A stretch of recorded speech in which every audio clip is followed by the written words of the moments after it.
him. Like, she was just 16. She had her whole life ahead of her.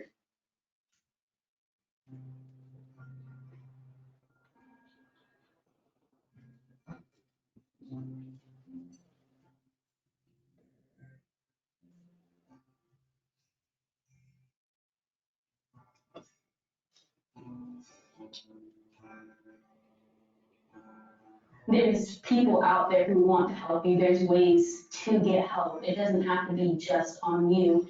And you can do it in private. Nobody else has to know that you are getting clean or that you even struggled in the first place.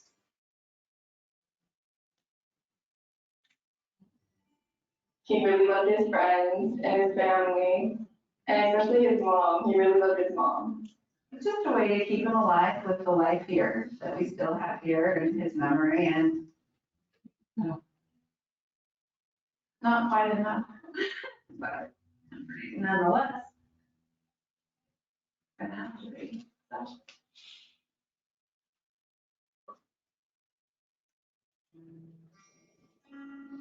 I love you, you know, went to bed. There's no sign of he's certainly on anything. And it was all on us. They're a great weekend. We talked about pills and, you know, he did feel like he needed or wanted to be medicated in some way from anxiety or just growing up, hormones and development. So many reasons why I felt like he somehow was medicating for sure. We hadn't found the right medication for him. Something sort of made him feel anxious. We started seeing a therapist together. He started seeing one as well. He has support from school. And he was able to get away from the drugs for a really long time. He was clean, he was doing better in school, he was getting stuff done, he was trying to get into hobbies, and I'm not sure like what made him take the Percocet that night, but something did. I don't know if we or our children realize how powerful and important they are. Like, it was fun. I mean, think about how fun it'd be living with your cousin. Like, that's fun every day.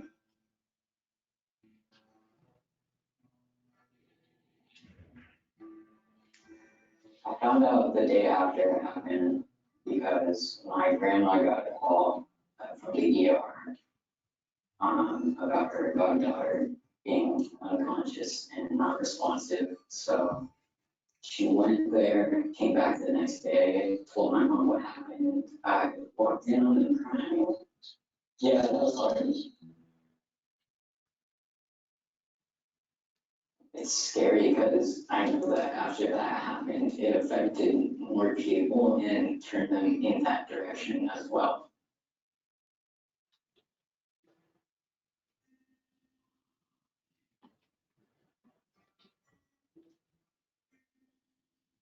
Why is this kid not able to go through an entire school day sober? What is eating deep down at them to where they can't make it 1 hour without eating themselves? I think it's because of mental health and they're not in a great place mentally and they feel like drugs is like the only place or thing they can turn to like make themselves feel numb or not feel what they're feeling.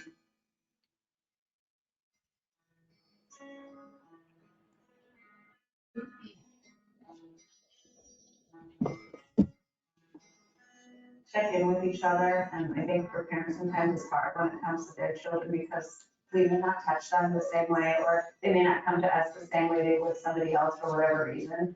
So somehow having big brothers and big sisters and are there to somehow lead in a positive way. Sometimes they don't even need advice. Sometimes they just need someone to just hear, I'm worried about you and I love you and I want to see you grow old.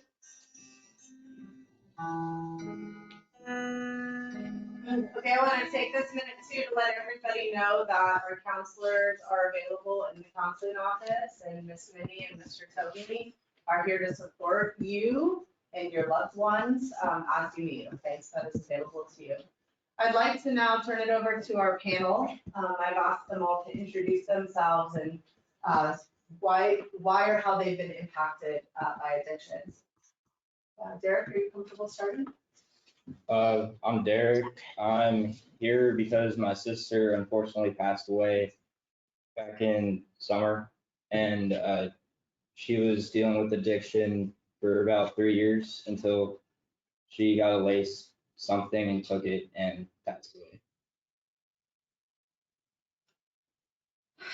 Hello, my name is Mrs. M. I've been impacted by addiction in multiple ways.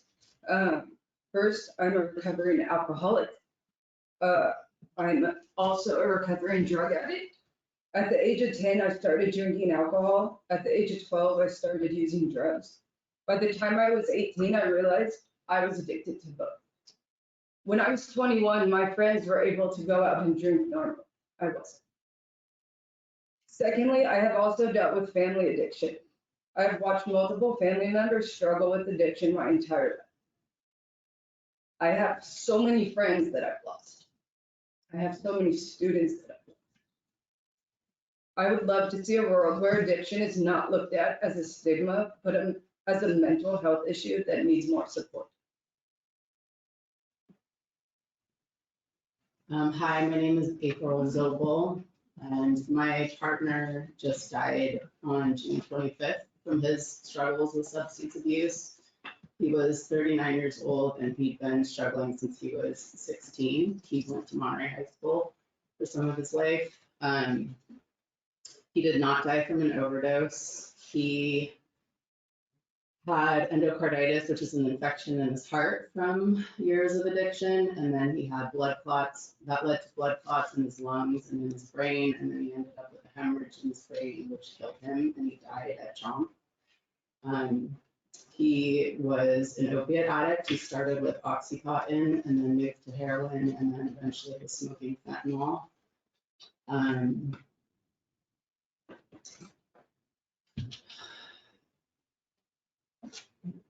I am also a therapist, a mental health therapist. I've worked with a lot of people who struggle with addiction. I've worked at a men's inpatient rehab facility. And I am also a former Monterey High School teacher. Miss M was actually my student.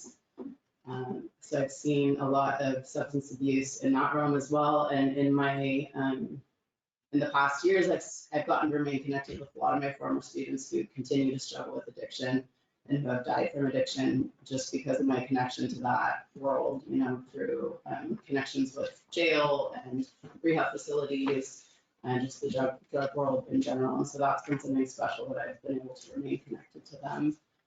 I care a lot about those who struggle with addiction. I always have. I've always felt really connected to those people. I really believe that addiction begins with trauma, and I encourage you to ask questions today about anything to do with like trauma or the connection with like discomfort at school or struggling at school and how that leads to addiction.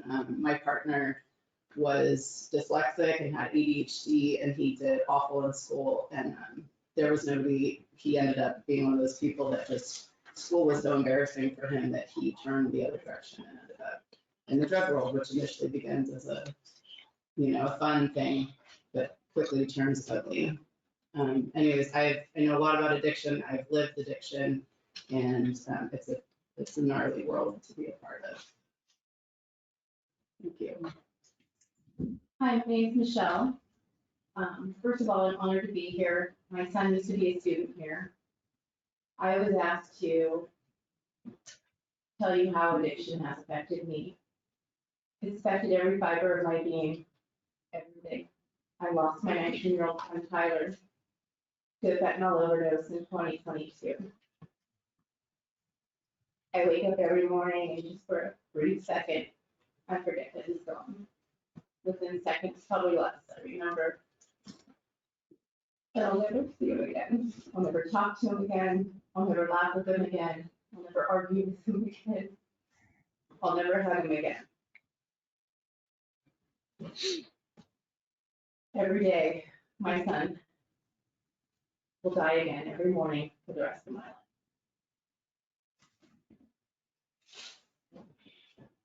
Good morning. Good morning, my name is Julie, and I'm a student athlete at Monterey High. Growing up, I watched my mother struggle with alcoholism and it impacted my family, our relationship, and with my daily life. In the past years, I found my friends and I doing drugs, and we didn't think much of it, but for my friend, it turned into something deeper. I unfortunately lost one of my best friends due to an addiction. As a result, I started to improve myself, enjoyed Narcan Safe Black Pills, and began to raise awareness to support my peers. I hope after this panel, we can all take away something to make a positive impact, not only for yourself, but for your peers as well.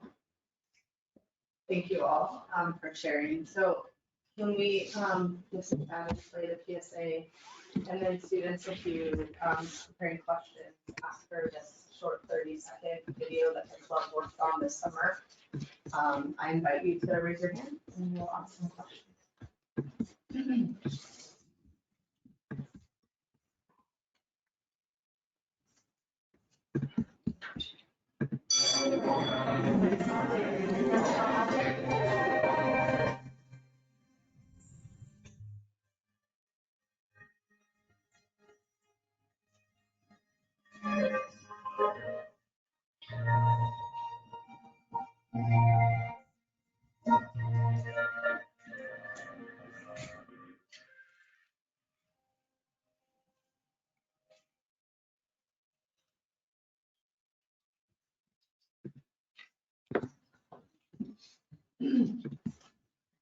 Okay, I'd like to invite the room, and then there's some questions in the room, and we'll go to questions on the computer. Yeah. thank you. When you know a friend is doing something unsafe, how do you get them help without ruining your relationship?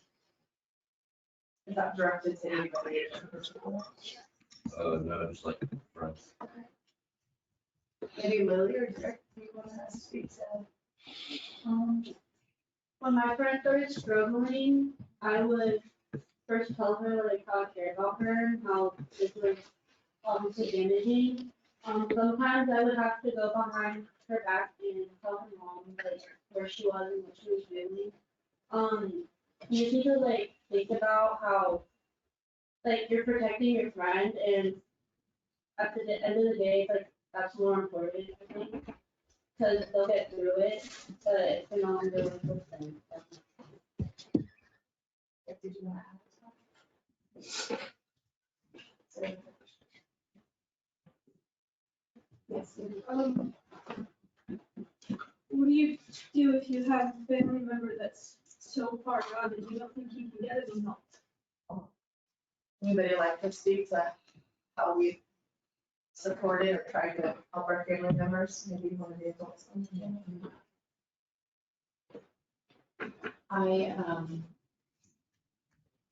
I did try to get involved with therapy and he did do that by the time he was 19. I caught him smoking fentanyl six months before we passed. And somehow I got him to agree to get on a plane in 24 hours to rehab. I got on the phone immediately and had him on the plane to rehab. He did great for 6 months, but then again, he wasn't, somehow some influence or something, you know, he still struggled with mental health, and he got a pill and took it, and it was like fentanyl. It's too late when they found him.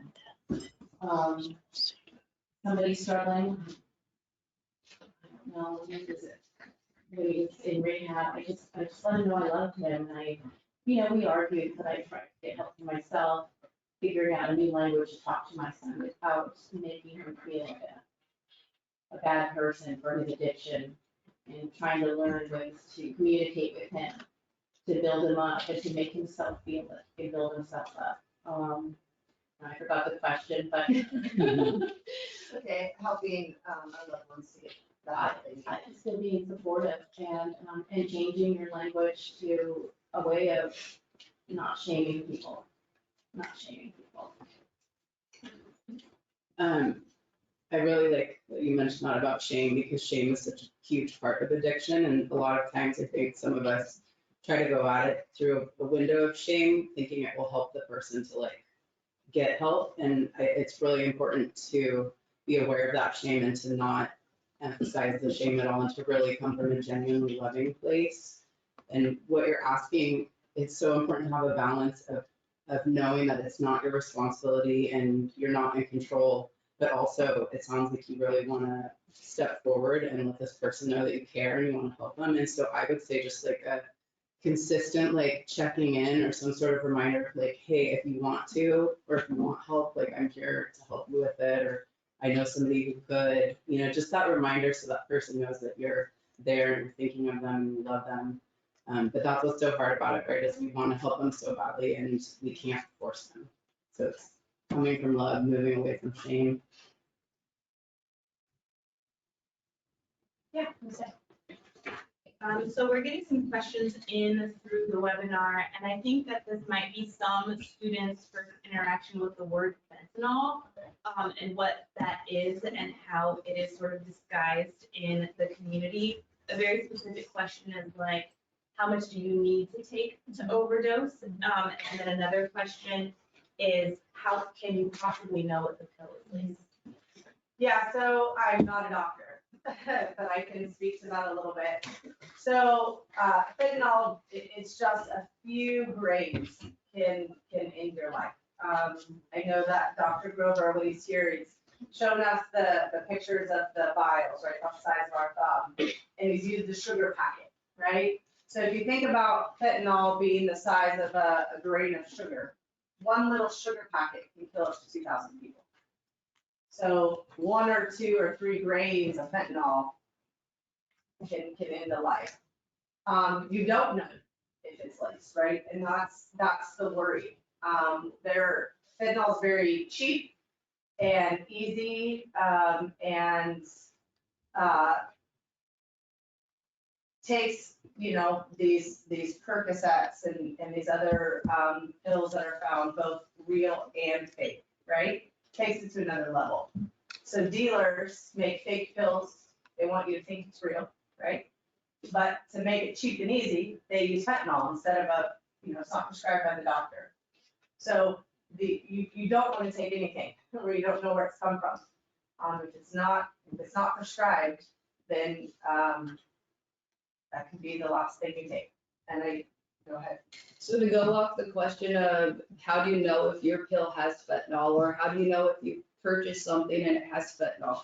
There are testing little mechanisms that will test to see if it has fentanyl, but because these pills are being made by people who are not using the right machinery, they're using the electric mixing bullets that you guys make milkshakes with to mix up the powder for these pills. And then when they press them together, they're not done by a legitimate pharmacy. So your pills have different amounts of phenols all the way through it. So if I cut a pill in half and tested half of the pill, my test can say that there's no fentanyl in it, but the other half of my pill can have a deadly dose of fentanyl. So you really don't know. So the solution is don't take anything from anyone that you don't know what it is. Also, there's medical grade fentanyl, there's the blues that are basically fentanyl or have a lot of fentanyl in them right now, and there's actual like fentanyl that people are selling and buying and using, people that want to use fentanyl.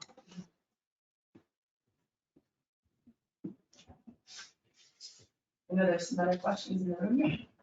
So this one might be good for you to answer, but what resources does the school offer for students or families that are struggling with addiction? Thank you. Yeah, so we've been very fortunate to partner with Montage Health. And so both Rowena and Allison are here representing Chomp and Montage, and Dr. Close and Dr. Grover have come in and will continue to come to our campuses to educate and support. At Monterey High, Miss Minnie and Mr. Tony are a great first line of defense. If you need someone to talk to, you're worried about something, you don't want to maybe tell an administrator, they're a great first defense to get you those resources. And then we have a lot of partners with Sun Street Centers and in our community that we can help you to connect to things like rehab or to therapy or supports. So please come into the counseling office and don't be afraid to ask those questions. At the end of the day, we just want to help you. I think it's important to know too, and this came up last night in the parent meetings, but the Good Samaritan law exists so that if you have a friend who is in danger, family member, right? Maybe they've taken a pill and they're not breathing. It doesn't matter if you've taken drugs. It doesn't matter if you're under the influence. You can get your friend help. You can call 911. You can get them to a hospital, have medical attention come to them, and you will not get in trouble. I know in particular in Perla's case, students were afraid they were gonna get in trouble. Right? And those minutes matter.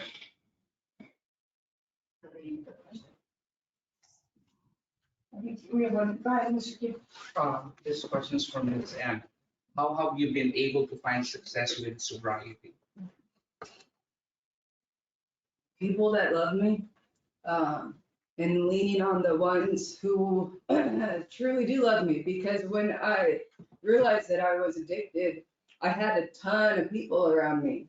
But when I realized which ones actually cared about me and my health, those are the ones that I leaned on. My friend group, the people I talk to, it's a really small amount of people, and I rely on those.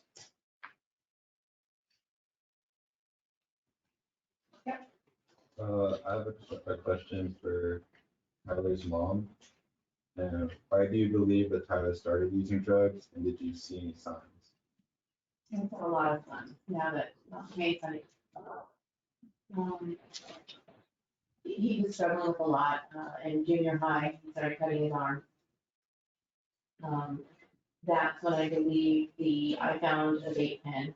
That was my first time he said it was a friend. I was in such denial, I believed him. He was storing it for a friend. He started using marijuana at that time, I read later in his journal, and then by high school I was aware. Smoking and vapes and marijuana.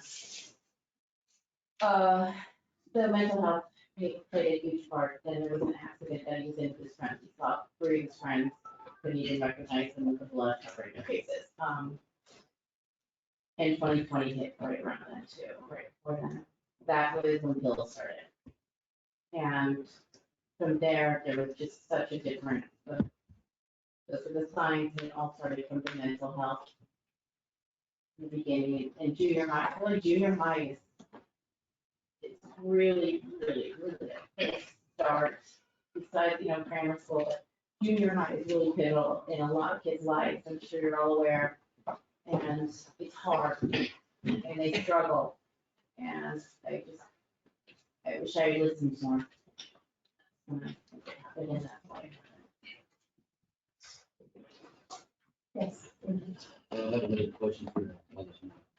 What behaviors did you notice in your child that you now recognize as a sign of substance addiction? A lot of sleeping, but I got to the point where it was fentanyl, it was sleeping, nodding, and avoidance and everything, no eating. He lost so much weight. He was in and out all the time. And when he was there, he wasn't a part of anything. I feel like there was 2 years I didn't have my son. I couldn't even look him in the eyes because I couldn't face what I was seeing. And I was avoiding. And those were the signs. It was the arguing, not making sense with what his argument was. It was violent with throwing things, and he slept a lot, and he didn't eat.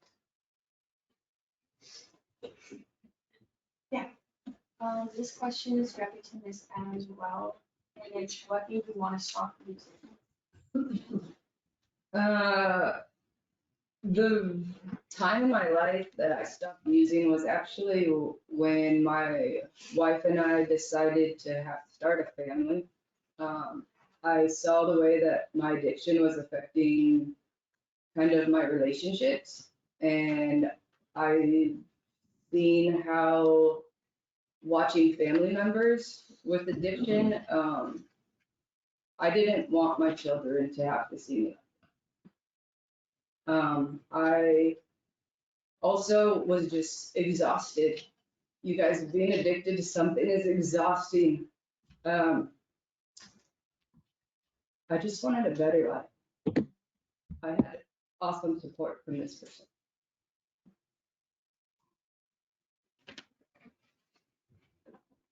Just for anyone, what drug did your friend or family member start using or start with a form of using harder drugs? My friend, they started off with weed, and then that's a gateway drug. And so she slowly started to try more things like shrooms, and then it just progressed to fentanyl for after time. For myself, it started with alcohol. You guys sit here and you think that high school drinking is okay. And it's okay to do it on the weekend, and I hear you guys talk about blacking out and stuff like that, or I watch you guys laugh at each other when you're puking your guts out of alcohol. Once alcohol wasn't enough, I also was using marijuana. Drugs when I was in high school were a lot different than the drugs that you guys have now. Most of the drugs that were around when I was using were Oxycontins, cocaine, ecstasy, and alcohol. It's crazy to look out at the world and how normalized alcohol use is. You know, it's everywhere. It's at every gathering we go to, every, you know, when we go out to eat, it's just like, it's so in our faces, and so it's such a tricky one because it is a problem and yet it's so accepted. And some people can drink and not have it cause big problems, but a lot of people can't. And piggybacking on that, some people also shame you for not drinking in a crowd. You are the person who doesn't fit in because you're not drinking. So be aware of that too. You're so much better for not drinking. It's hard to navigate. Yeah, I still navigate that stuff going through. I mean, I'm an adult. My friends drink everywhere I go. Every holiday event, there's drinking. So it's interesting to kind of navigate that, and that's where you kind of realize who cares about you and who you can lean on. I had to stop hanging out with certain people because that's all they did. And it was like, for us, it wasn't planning to go to the movies on Saturday anymore. It was, how are we gonna get alcohol? And then that's where we're going, type of thing. Everything was focused around alcohol and drugs. It was the event or the location was just a backdrop. Say, go ahead and ask if you can speak up, though, please. Sure. So this is for anybody on the panel, but how do you support someone who recently has lost a family member and you see that they're struggling, but maybe potentially just trying to remain strong? How do you help those that are struggling from a loss? Yeah, and I would just add, if you choose to share that, if there's any organizations that you're a part of or have been connected to, I would love for you to share those as well. I'll take this one. The sweatshirt I'm wearing is an awareness group that I'm a co-founder of, and it is Window of Awareness and Hope, or WOAH for short. And this is the back of our shirt. This is basically what we want everyone to talk about and bring to the forefront. We're a group of mothers and Dr. Close and Dr. Grover. And what we do is we provide support for people who have lost their child or a family member, but mainly their child right now. We're trying to branch out and also be there. We have resources on our website where we're new, but we're trying to branch out in that way, provide resources, we're working on a permanent memorial where we can have events, awareness events, and people can come reflect on their losses, add people's names to the memorial that have been lost to an overdose. Sadly, that will grow. That's why we're here to talk about it, so it doesn't. But anyway, yes, this is our group. Very proud of it, and we're local, and I would like, if you have a family member or anybody who is struggling or needs to talk to somebody or lost somebody, a great group to start with. You can provide resources. I'd also say just in my recent experience of losing my partner, the way that people helped me was just by reaching out and not expecting any response from me because there's such an influx coming at you, but the support and the love that I felt just from people letting me know that they were thinking about me or sending me flowers or something like that, it really did make a difference. And it let me know that I wasn't alone and that I just like had this like group of people around me holding space for me. So I think giving anything with love or reaching out is really impactful. Can I ask you a question? Yeah. I know with me, I love people to ask me, and when I'm comfortable, I love people to talk about myself. I don't want to be forgotten.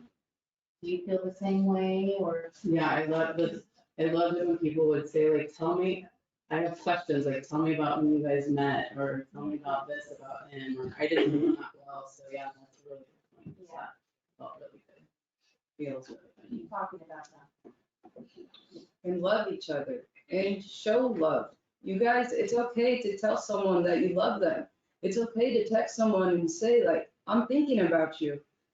I know that you're struggling, you don't have to respond, but I just want to tell you, I send students that I've had in the past, just text messages, I love you.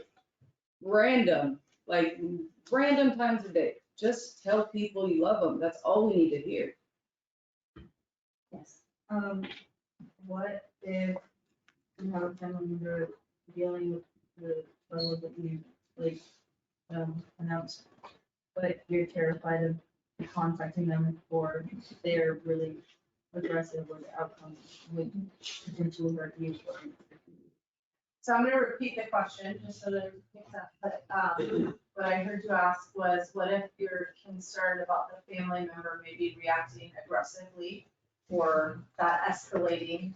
I don't know if anyone has experience with that or wants to share what that was like. I see some head nods. Eric, did you want to answer that?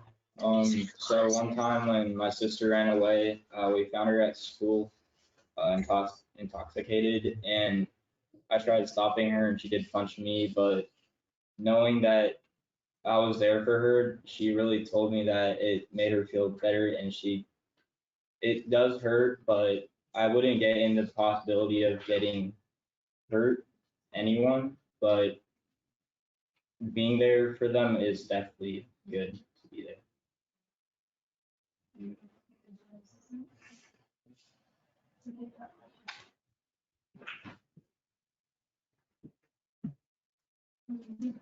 This is a question for, two people representing Montage. What are the most common substances students in Monterey County overdose on, and how can students recognize signs of overdose? Sorry. So this is Rowena and Allison. They're with Montage. They support our club and Narcan Saves Lives and all of you, right, Monterey High students. And the question was, say it one more time. What are the most common substances students in Monterey County overdose on, and how can students recognize signs of overdose? So what are we seeing the most in our community? Right, what's causing the most overdoses? And I think that's a pretty clear answer. Being fentanyl. What are some signs? If I was with a friend and I was worried, what are some signs that might indicate maybe I need to get help? What might that look like? So if you happen to notice any symptoms that are different, any signs that are different than how this person usually is, slurring their words, confusion, falling asleep, blue lips, blue nails, things just don't seem right. That person doesn't seem like your friend. The first thing you have to do is call for help, call 911. They're gonna walk you through the entire process. I know part of the club, they have the Narcan Saves Lives.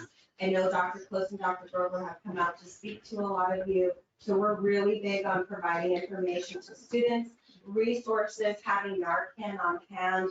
There's over 100,000 Americans die every year of overdoses.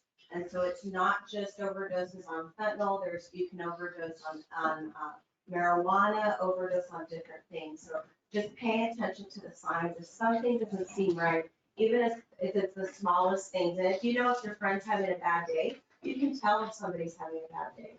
If you notice signs that are different, then call help, ask them how they're feeling, if they've taken anything, if, they have any feelings or concerns, just keep an eye out for things like that. I would add too, so Dr. Grover shared last night, in particular with fentanyl.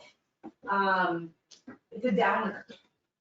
So if you're noticing someone be really down, right? We were talking about some of the losses in the video and they go to sleep and they don't wake up.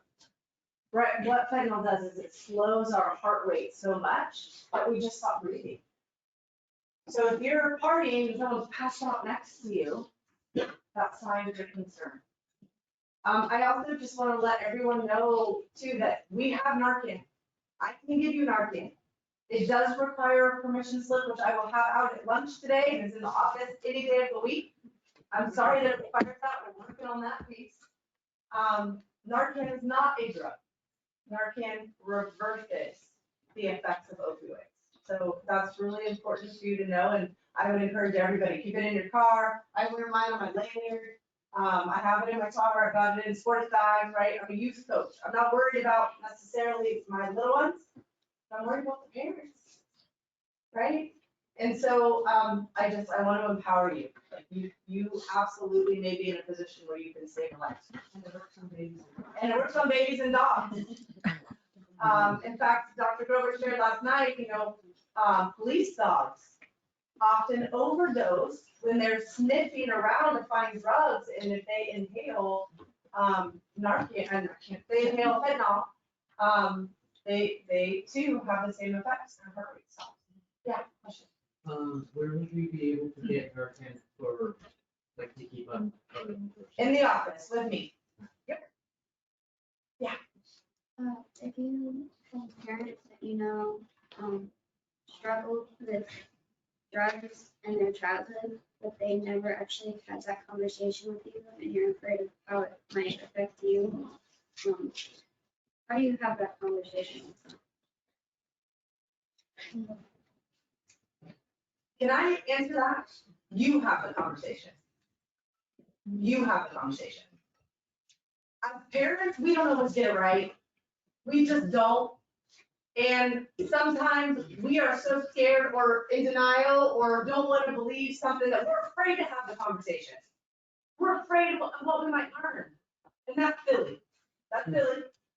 But like I said, we don't always get it right. If you have not had that conversation with your parents, have the conversation. You bring it up. Say, I want to know more about this. What do you know about this? Do you know that I see this, that, and the other between school and going home every day? What do you think I should do? How do you want me to respond if I'm at a party and I'm not feeling safe? Or if I make a bad choice and now I need you to pick me up? Can I do that? And I think those really honest conversations are important. And I don't want to take away the panel, but that was my mom response. Those conversations are important and sometimes they're really hard. And finding some sort of support that might support you in having that conversation can be a good start. Even as a minor, you can get therapy without parental consent. So therapist is one person. You have a handful of teachers at the school that really care. But yeah, I'd say with the goal of having that conversation, but if you need it, finding support that can help you to figure out how to do it. Got about 15 minutes, folks, so if you want to encourage any questions from you. This question's for Ms. M. We've had conversations, and as an adult and an educator, I have a tendency to be a little bit naive. When I see a student that is falling asleep in class, I think, oh, shame, that student didn't get enough sleep. And I know based upon some conversations we've had, that is not your first reaction. If your first reaction is there might be more going on. I wonder if you could just talk about that for a second, and then talk about what are you looking for to determine whether or not that's a sleepy student or that's a student that's in danger. I would say observing it constantly and keeping an eye on them regularly. If a kid, I feel like if a kid is just tired and hasn't slept, they're gonna be able to kind of explain like, oh, I had a choir performance and Mr. Fleming kept me up all evening and now I'm exhausted. Versus the student who might come in, not do any work, kind of, and it's more regular than kind of just a one day type of thing. Noticing who these students are really hanging out with and what their friends are doing. Yeah, paying attention and just really watching what else they're doing, even if it's just their clothing. I mean, maybe it's they're just not taking care of their like hygiene anymore, like paying attention.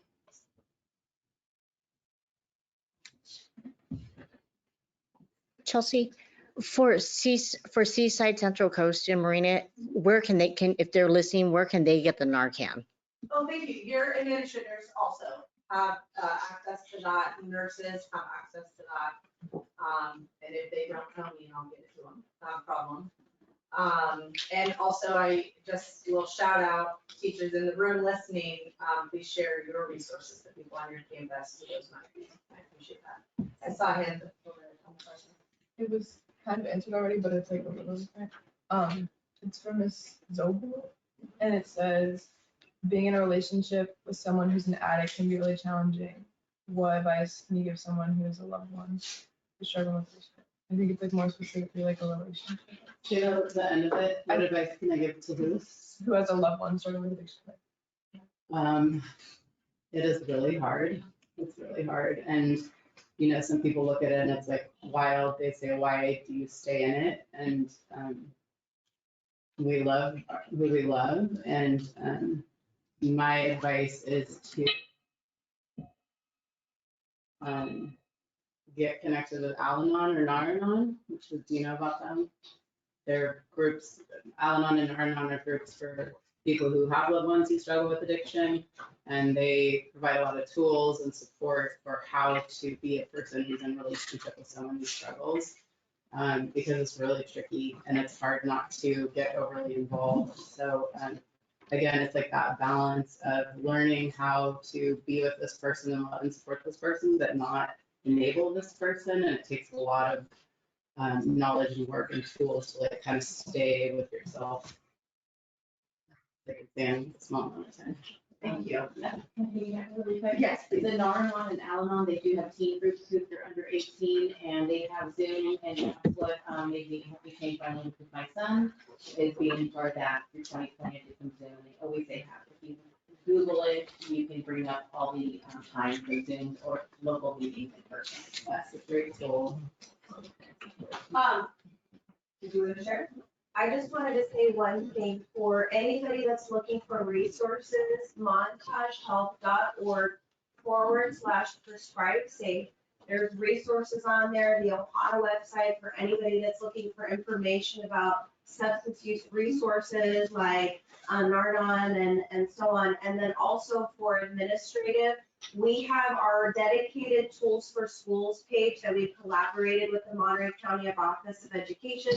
There's education on there, lesson plan, teacher's guide to share information. We've got resources there. We also have a toolkit for schools where you can learn how to order and distribute Narcan on campus. So if you need any more information on that, I'm happy to share that after the panel. Thank you. Okay, I'd like to say this. That was the bell. I apologize. I thought we had 10 more. At the conclusion of today, we will be archiving all of the questions that were asked. And we will create a question and response in all of those resources. And I will send that out to all of you in your emails, and I will also share that with our other schools. I would like to take intermission. Feel free, please, to go to your fourth period. If you have lingering questions, you may stay and ask.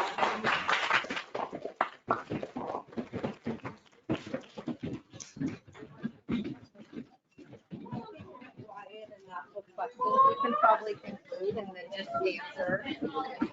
Yeah. So I'm gonna end,